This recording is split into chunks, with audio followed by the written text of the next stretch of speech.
This podcast is brought to you by the Islamic Center and NYU. For more information, visit our website at www.icnyu.org. I want to again thank you for joining us for Live and Learn, inshallah. We are at the end, subhanAllah, of the life of Prophet Musa alayhi salam. We have been covering his life now for 3 weeks. And subhanAllah, we're at the point that as we talk about the life of Prophet Musa alayhi salam, where he has been instructed to go to Pharaoh. He has been instructed, subhanAllah, in order to deliver the message and particularly to deliver his people to freedom, right? And to deliver his people out of bondage, subhanAllah. And so when Musa alayhi salam, I want to get us, we brought us all the way to the point where he's at the Red Sea. Right? And subhanAllah, when he gets to the Red Sea, this is that moment, or in some cases, the Reed Sea, according to many definitions, he gets to the sea. And two of his companions say, like, it's over for us. As they are escaping and running away from Pharaoh and all of his army that are coming behind him, Musa and his people get to the edge and they are looking at, and everything in front of them, right, is the sea that they cannot cross alone. And behind them is the enemy. So they are literally, right, between a very difficult place, subhanAllah, and seemingly a watery grave. And so two companions of Musa alayhi salam look at Prophet Musa and say, we are going to meet our end. Like, this is going to be the death of us, subhanAllah. And at that moment, Prophet Musa reminds them that Allah is with them. That subhanAllah, that Allah is the one who takes care of them. So don't forget, make dua, inshallah, between the adhan and the iqamah is the time where, subhanAllah, dua is mustajab. So this is that opportunity where Allah subhanahu wa ta'ala opens up the doors of his mercy for us and allows us to be able to have an accepted dua. So don't forget, inshallah, make dua after the iqamah. So bismillah. So now Musa alayhi salam, he and his people. And this is a very difficult position, subhanAllah, for a leader to be in. That seemingly he has brought them, right, to the brink. Like, we are this close and now we're at the sea. What are we going to do? But subhanAllah, Prophet Musa, in the strength of his heart, subhanAllah, that Allah has fortified his iman, has fortified his yaqeen, his ma'arifah.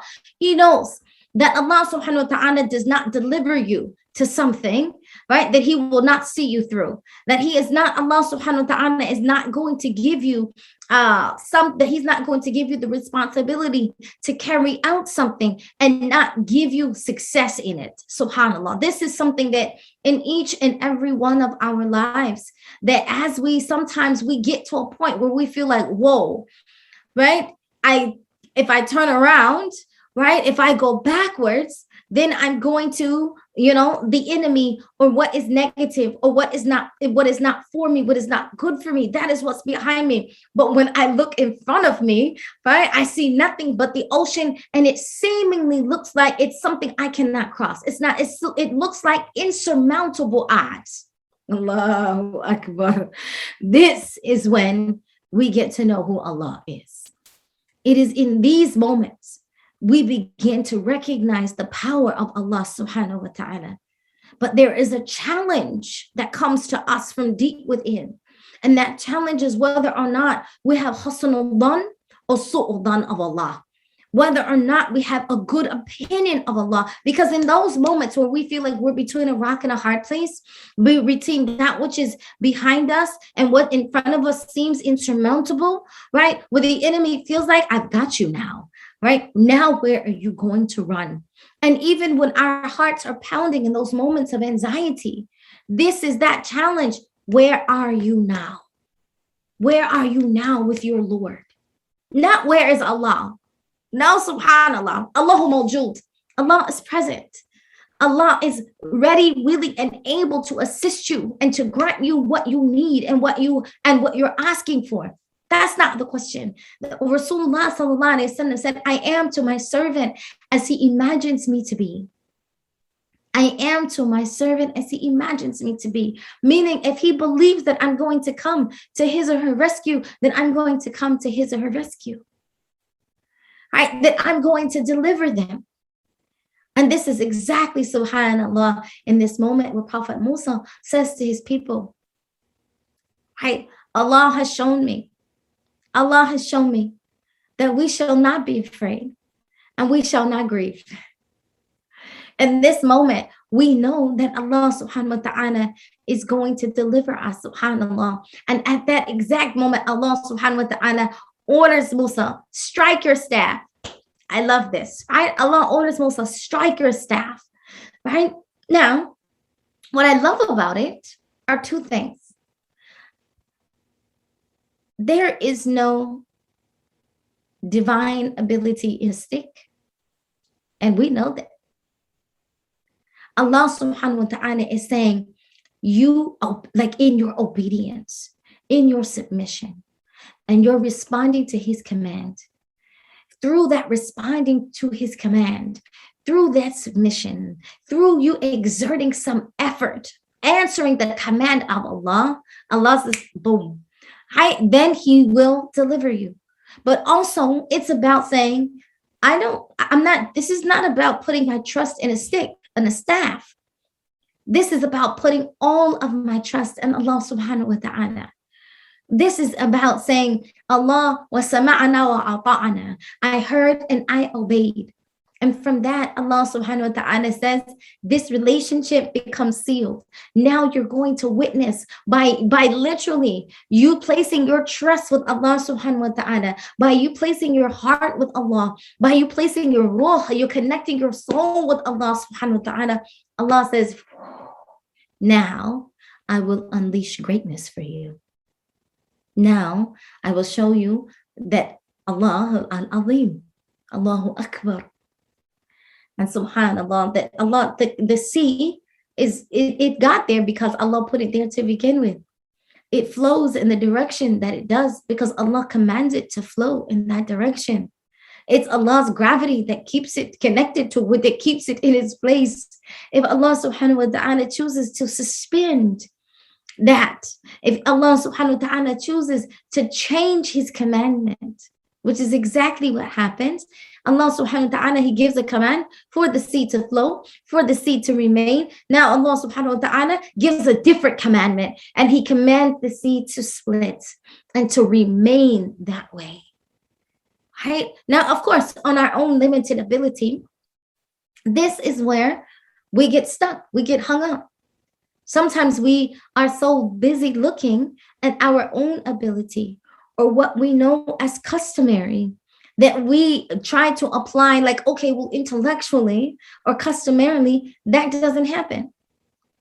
But subhanAllah, Allah Azza wa Jal is bigger than our intellect and he is the commander of the customary. He is the commander of things that happen on an ordinary basis. And therefore, anytime he chooses to undo it, he will. He can command that it be hot in June. He can command that it snow in June. He could command, subhanAllah, the sun to rise in the east. He can command it to rise in the west.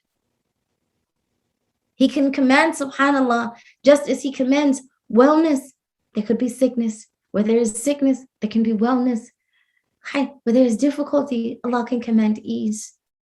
It's never a question that it's easy for us to trust Allah subhanahu wa ta'ala when things are easy. It's not so easy to trust in Allah when we can't see it.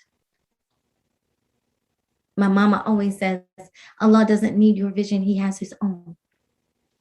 Right? That Allah subhanahu wa ta'ala doesn't even need your power.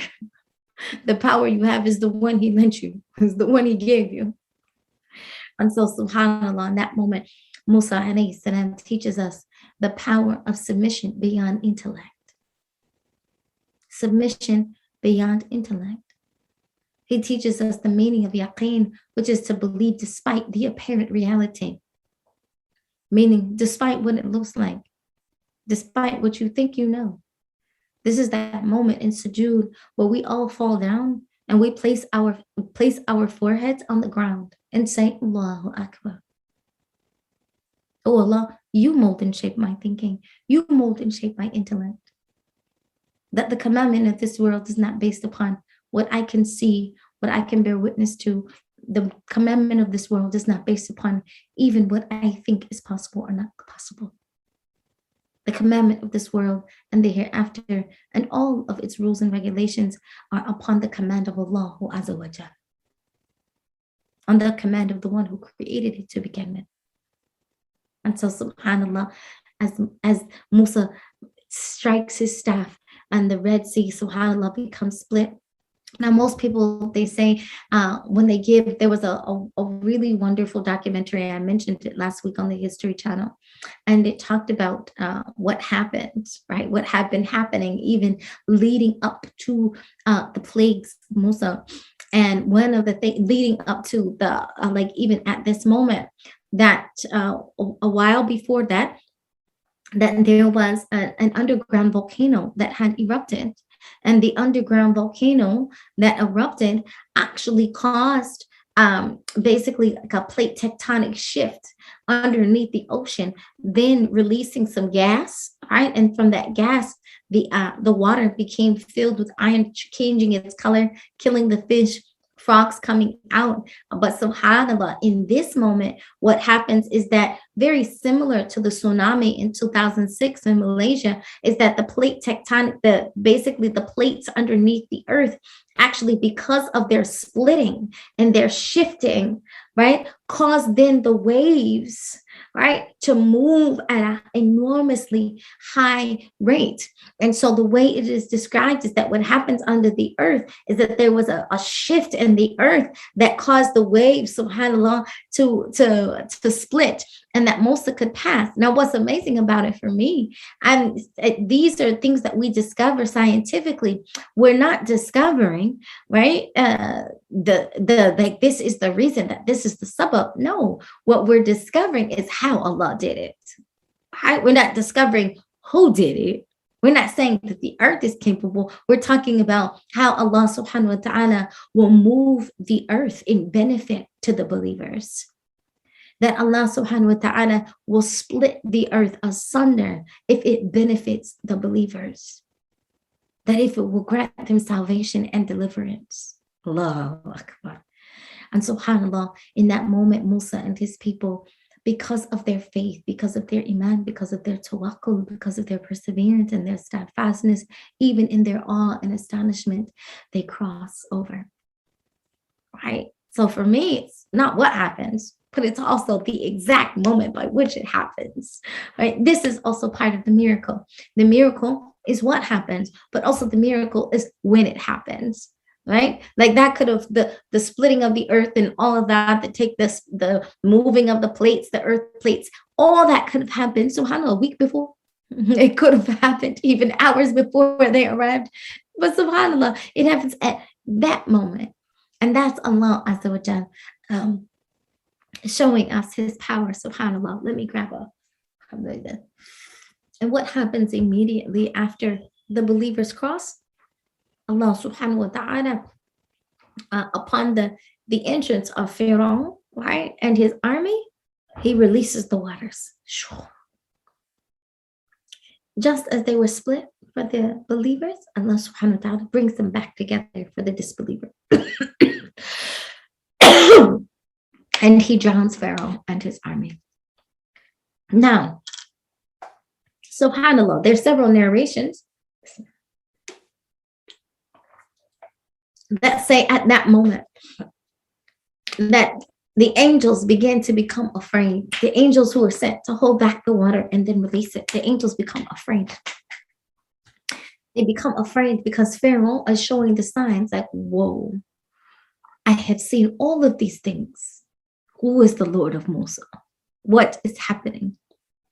And the angels afraid that Pharaoh might take shahada at that moment. After all the evil he's done, now he's witnessed the power of Allah. And this moment of desperation, it's kind of like, for me, I always think about people who say they don't believe in Allah. They don't believe in God. And then if they're on a plane and the plane begins to plummet, right, all of a sudden, as the plane is plummeting, their iman is rising. Right? And so at the moment of death, why?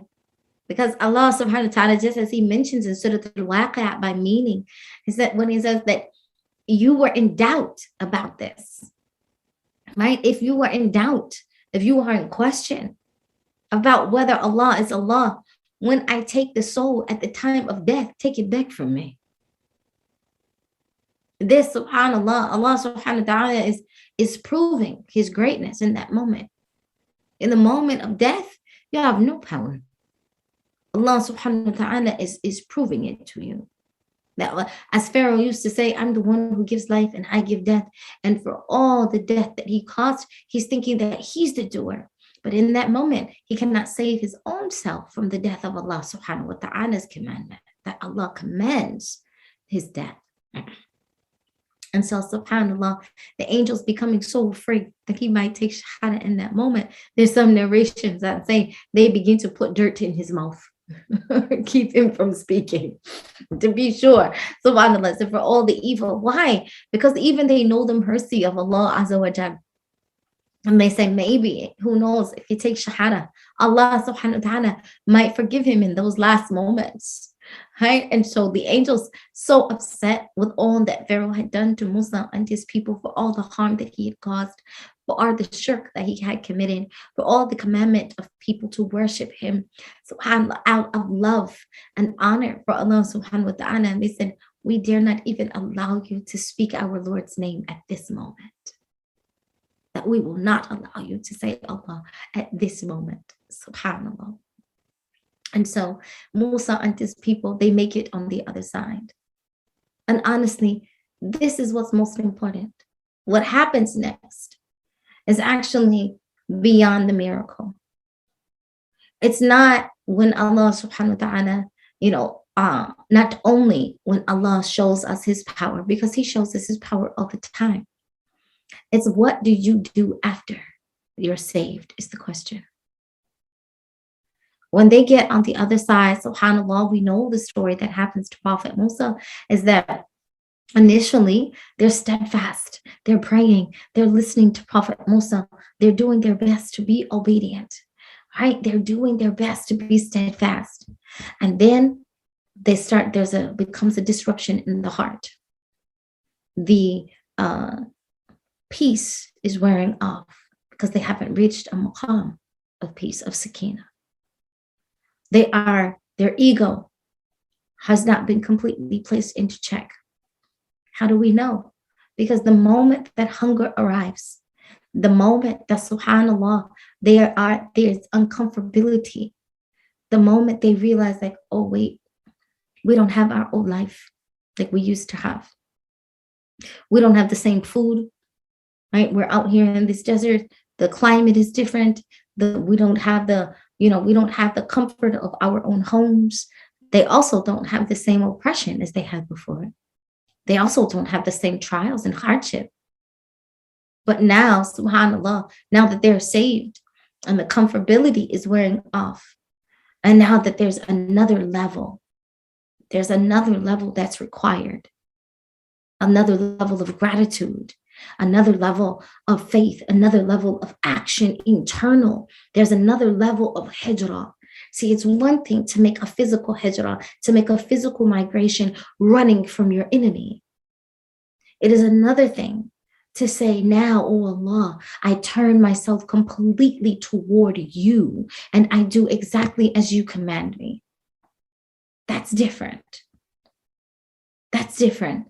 The first part of hijrah is you're running away from the enemy, right? In many cases, this is even the case during the time of Rasulullah sallallahu alaihi wasallam, that the companions of the Prophet sallallahu alaihi wasallam, when they were making hijrah, initially they're running away from those who are persecuting them. They're running away from starvation, from harm. They're running away from being tortured. But then it becomes another type of migration when you realize that this is not about the enemy, that this is not about who's chasing me. This is not even about the trial. This is about how faithful, how steadfast I can be with Allah subhanahu wa ta'ala.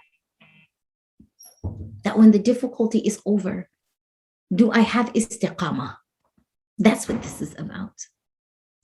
And so subhanAllah, this is the moment where the people of Musa are actually highly tested. They're highly tested. their gratitude wanes and their complaints rise. They begin to ask Musa. They start to even not just taunt him, but they become arrogant in their asks. Musa, go ask your Lord for this. Go tell him, bring us this. Ask Allah, send us this. And it's not a matter of asking dua. It's not a matter of saying, Ya Allah. Right? Starting with Alhamdulillah. All praises are due to you, Allah. Oh Allah, I'm so grateful for this. Ya Allah, thank you. Right? And then saying, Ya Rabbi, I'm experiencing a slight bit of hardship. Rabbi masani yadur wa anta arhamur rahimin. Oh Allah, subhanallah, I'm experiencing some hardship. We're in desperate need of your mercy. Ya Allah, please take care of us. Ya Rabbi, please feed us. Right? Grant us an abundance. Ya Ar-Razaq, Ya Kareem. No, Mr. Musa, go ask. Right? They're being disrespectful to Allah and His Messenger. Musa, go ask your Lord to give us this. Right? And subhanallah, Musa, he begins to make dua, and Allah sends them. Right? Allah sends them. It's like, but basically, after this miracle, if you fall into disbelief, it's going to be horrible for you. Right? It's going to be horrible for you. And it doesn't end there. It doesn't. Prophet Musa, subhanallah, his people don't stop there. They even begin, of course, to quarrel amongst themselves. Allah subhanahu wa ta'ala, as we're very familiar with the story where the people of Musa are given a commandment, right? To go slaughter a cow. And they say to Musa, go ask Allah, there's so many cows here. Is it, what color is the cow? Allah says, subhanallah, okay. What color is the cow? Cow is this color. Is he tall or short, fat or skinny? They keep asking, right? Why? Because ultimately, they're not interested in obeying Allah. They're not interested in saying, وَسَمَعْنَا وَأَطَعْنَا. They're interested in delaying this obedience. They're interested in delaying, right? And saying, let me get caught up in technicality. Let me get caught up in, even you would think that for some people, they would say, Allah, I want to be sure that I'm doing it the right way, to do it the way that you asked me. Right? But in this case, they're asking why? Because they ultimately don't want to do it as Allah has commanded. And so, subhanAllah, let me plug up, inshallah. Allahumma salli ala Sayyidina Habibina Mawlana Muhammad. Allahumma musta'an. Khair, inshallah. And so, Bismillah ar-Rahman ar-Rahim. Musa is called to his Lord for a period of 40 days away from his people. Because Allah subhanahu wa ta'ala wants to talk with Musa. He needs to be in khalwa. Musa needs to know what is the next direction, what is the next steps, what is it that you want from us, Ya Allah. SubhanAllah, also to pray for his people, to pray for their condition. But it also speaks that when a people have been oppressed, that there are certain things about them, right, that need special attention. So Musa goes away for 40 days and he leaves them in the care of Harun. When Musa alayhi salam, and I'm giving the paraphrase and moving very quickly through the story. When Musa returns, subhanAllah, he finds them worshiping a golden calf. He then goes to his brother Harun alayhi salam and he grabs him by his beard. He's so angry. Like, how is it that within 40 days time that these people can go from La ilaha illallah to now returning back to idolatry within 40 days? And so Harun begins to explain to Musa that he was overpowered, right? That he was overpowered by them, and that one of them is guiding them. And they give Musa, subhanAllah, this story about basically that they give Musa basically this whole mythology story. Like, basically, this is how we came to worship the golden calf. In order to be respectful of Prophet Musa, alayhi salam, we will just speak more about, subhanAllah, the lesson for us. Part of the lesson is about what do we do in the absence of the messenger, alayhi salatu wasalam. That in the absence of our teachers, in the absence of our shuyukh, in the absence of our Prophet sallallahu alaihi wasallam, what do we do? Do we turn back our heels and become ungrateful until our ingratitude leads to anger with Allah, until that anger with Allah leads ultimately to us giving our devotion, our complete focus, our worship to something else? Even combining worship of Allah subhanahu wa ta'ala with other things, whether they be saying, and I want us to understand this, that sometimes we combine our worship of Allah, say, Allah, if you give me this, then I worship you. Or I'm making my worship of you conditional upon this. If you give me a certain wealth, if you give me a certain status, if you give me a certain position, if you give me a number of things, then I will worship you. Right? Or I'm saying worship of you is equivalent to this. That the proof of you, Ya Allah, is that you make me wealthy, or the proof of you, Ya Allah, is that you give me this, or the proof of you, Ya Allah, is that you give me a certain status, you give me what I want. And what in this moment that we are being warned of is about, be careful of combining this with our worship. We have these teachings and religious teachings that say, that you are not a true believer until you have a certain social or economic or certain status. And so we begin to equate these two things. And so sadly, for those who had, experienced such hardship, such poverty, they had come out of, they were literally 40 days from the worst type of oppression. And now they're taking all of the wealth they have, all of their gold, all the things that they look, and they melt it together. And literally they melt it in a fire and and from that gold have a golden calf. So they're a witness to what their own hands have done, and yet then they give devotion to it. This is also a warning for all of us, not to make an idol over what we have made. Not to make an idol over, of course, our homes or our institutions, or idol over, like, this is part of the lesson that Prophet Musa was teaching them from the beginning, that he was reliant upon a thing, and Allah told him, throw it down. Throw it down. When you give it back to me in obedience, I'm going to give it back to you in beyond your imagination. So that we don't begin to hold on to objects as idols, thinking that within it is the power. SubhanAllah. I'm going to fast forward, SubhanAllah, to after Musa encourages his people, gets them back on track, gets them back to Tawheed, and gives them the lesson. Allah subhanahu wa ta'ala has ordered them to go into the promised land, to go, right? And SubhanAllah, the people are like afraid. They are afraid. They have fear again. What is keeping them from their destiny? Fear and grief. They say, Musa, you and your Lord go fight those people. We're not going to go in there and establish something for Allah's sake. We're not going to do that. Right? You and your Lord, you go fight. Again, their arrogance.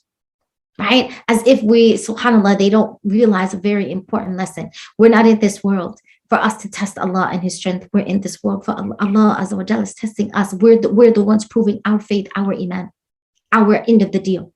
Allah has proven His end of the deal. Allah has proven, SubhanAllah, His side. It's for us to prove our side. Right? SubhanAllah. And so as He gets this commandment, the long of the short of it is that before that, right, and there's a lesson between now and our hopes, is death is on the way. So as Musa is out one day grazing the cattle, thinking, contemplating, debating about his community, asking Allah for assistance, the angel of death comes and appears to Musa. Musa becomes so angry, so infuriated, that he actually slaps the angel of death. And the angel of death loses his eye. Allah Akbar.